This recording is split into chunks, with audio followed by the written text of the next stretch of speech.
So some people don't snitch. They go to jail for 30 years. QCP snitched, got the dude who killed him to go to jail for 30 years, ran up millions, and when the dude who he snitched on got out of jail, he got him knocked off. I think it's genius. Going down a rabbit hole today, y'all, so make sure that y'all stay tuned. Watch the last video that we just watched on Young Thug. But you know, Young Thug, QCP, Lil Baby, all of them been beefing. This is an older video. But Young Thug called QCP a snitch. Oh, really? Because QCP probably a 9-figure dude worth hundreds of millions because he got almost all of Atlanta under him, right? A lot of times people think the rapper or the musician is the one making all the money. It's usually the manager, the label head, the A&Rs who are making the money because they're smarter. They're able to think past the music. They may take your licensing. They may give you a 360 deal. And if you do it good enough with enough great artists, you're going to make a lot of money. So QCP has had with almost all of Atlanta under his label. The Migos, Lil Baby, all of these type of artists. But there's some information here saying that QCP was talking to them people. What is going on? I thought street dudes do not talk to the police at all. I'm not a street dude. I got no statements. Thank you, God. They can't cancel me yet because I ain't going to get put in a position. Let's watch this video together. Let's get straight into it. Man, what's up, everybody? Welcome back to another episode of EOS. It's 1090 Jake, and I'm rocking with y'all, and y'all rocking with me. And for this video, we're going to be speaking on P from the QC music label, the CEO of the music label, snitching on a man and getting him a 20-year prison sentence. That's a lot of years. May 27th, 2010. It was 8:45 p.m. when an off-duty officer working at the Lenox Mall in Atlanta advised over the radio he was with a man who stated a black man named Keon was leaving the mall in a brown tinted 4-door and that Keon was wanted for murder. 2 additional officers responded to the area, locating a brown Oldsmobile matching the description given. The vehicle was pulled over with 2 men and a woman inside, with the front passenger being identified as Ontario's Keon McClinton, who officers confirmed had a murder warrant out of Fulton County. An investigator arrived at the mall where the call originated and met with Pierre Thomas, who's more commonly known as P, the CEO of Quality Control Music. P stated to the investigator he was at the mall when he recognized the man he knew as Keon. P told the investigator Keon was the same man who previously shot him and killed his friend, which led to the warrant for murder. Man, I'm snitching too. I don't give a fuck what nobody watching this video say. You pop me and kill my homie, I'm telling on your ass, so don't do it to me. That's all I'm saying. I'm a CEO, I'm telling too. I'm not mad at him. P would continue by telling the investigator he confronted Keon, even chasing him to his vehicle where Keon grabbed a handgun. That's when P would run for the mall as Keon chased behind him saying, "I'm gonna kill you." P would state he was in fear for his life, hid in the mall, and came back out to see Keon was leaving the area. P would also provide a written statement. According to the written statement, Pierre listed himself as a victim or witness and wrote, "I confronted him about murder and chased him to the car. He got a pistol and chased me in the mall, threatening to kill me." The officer would write, "How do you know the subject?" Running through Lenox Mall, chasing people down, all that. Send his ass up the road, gang. I don't got time. What if I want to go to Lenox and get me some new outfits? I can't afford to be getting chased down. I gotta live to 60 years old. And P would answer, "He shot me and killed my friend." The officer then asked, "What type of gun was it?" And P answered, "A black handgun." On a second piece of paper, the officer would ask, "Did he make any comments?" And P would write, "I'm gonna kill you." The officer then wrote, "Did you fear for your life?" And P answered, "Yes."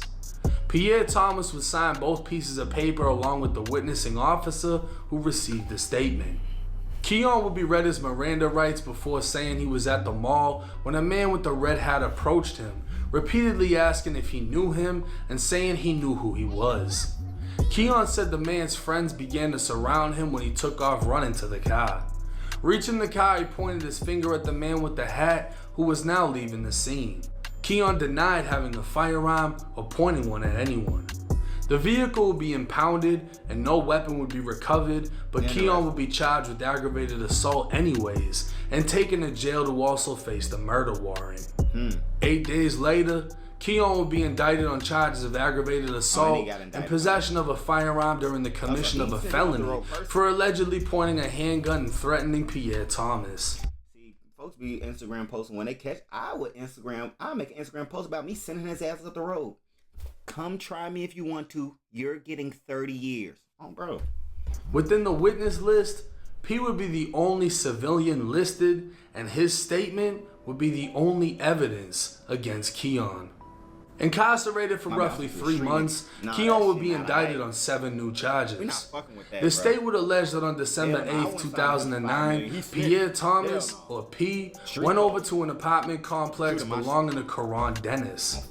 P had intended on playing Xbox and betting on a basketball game within the apartment that was said to be a marijuana trap house. While at the apartment, a man that evidence later identified as Keon arrived looking for the apartment owner Karan, who was outside walking the dog. P told Keon to come back a little later. Karan would make his way back to the apartment, and not long after, Keon would arrive looking to buy marijuana. When Karan went to get it, Keon was said to have opened fire, shooting Karan multiple times before firing at P. P would run for the sliding glass door, making his way 2 apartments over, where he told the tenant he'd been shot and to call the police.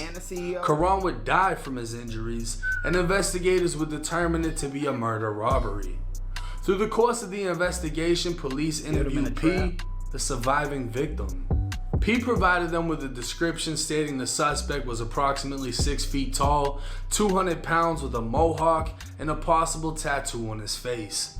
Time would go by since the day of the shooting, and P would occasionally relay information to the police about stuff that he had heard on the street, identifying Keon, a suspect, or who he heard might have been responsible for killing his friend. He provided some info to the police, and they were able to put a person into a photo lineup, but P did not make an identification.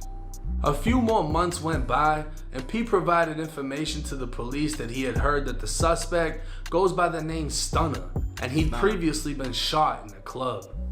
Looking into the nickname, police were able to identify Keon as having used that nickname and having been a shooting victim.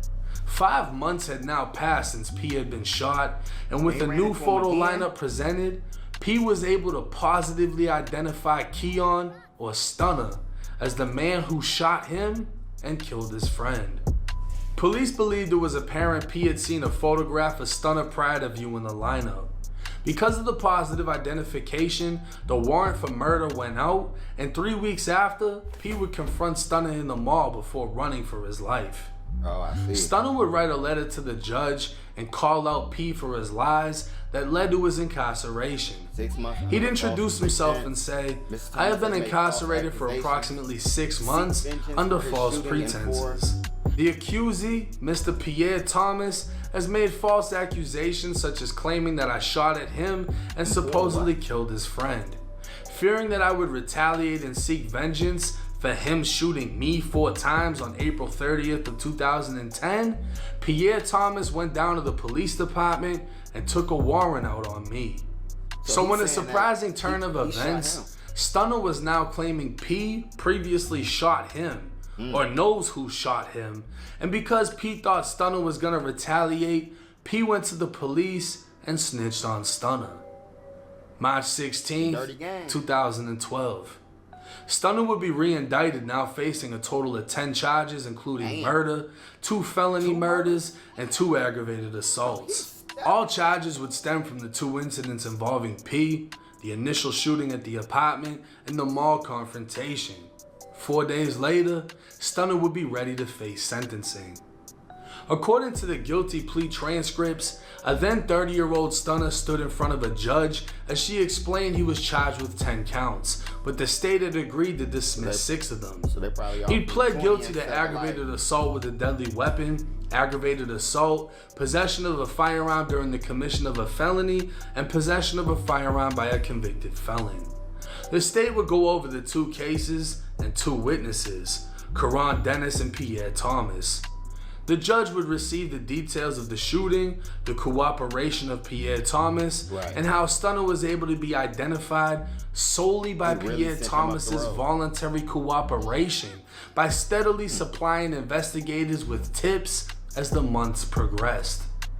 Pierre would confront Stunner in a mall before running for his life and immediately sought the police as he told them of the murder warrant he helped secure against Stunner.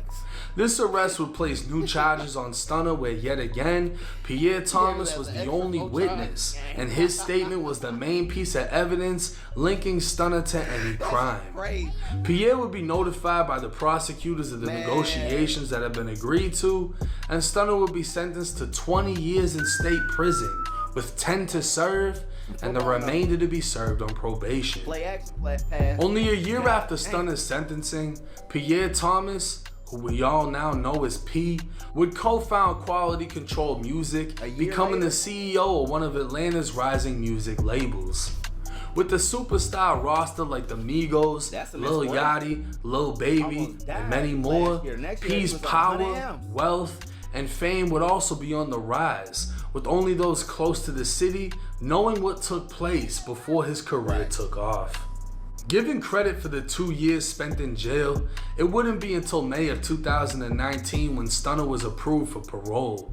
Stunner's oldest child was 9 years old when he went away, and 10 years later, the two had plenty to catch up on. So they freed that man? But unfortunately, their time together would be cut short. Shortly after 8 o'clock this morning, officers respond to a person shot. When they arrived, they located one black male in his late 30s, deceased from several gunshot wounds. They were able to locate certain items of evidence, including some shell casings. Right now, we're canvassing the neighborhood, trying to find any witnesses or any video footage of what happened. We've been speaking with some neighbors who did call 911 after reporting hearing gunshots. At this time, we're still trying to determine a motive or who the suspects are, but at this time we do believe that it was a targeted shooting based on witness accounts. Stunner was pronounced dead after being shot multiple times, and what police determined was a targeted shooting.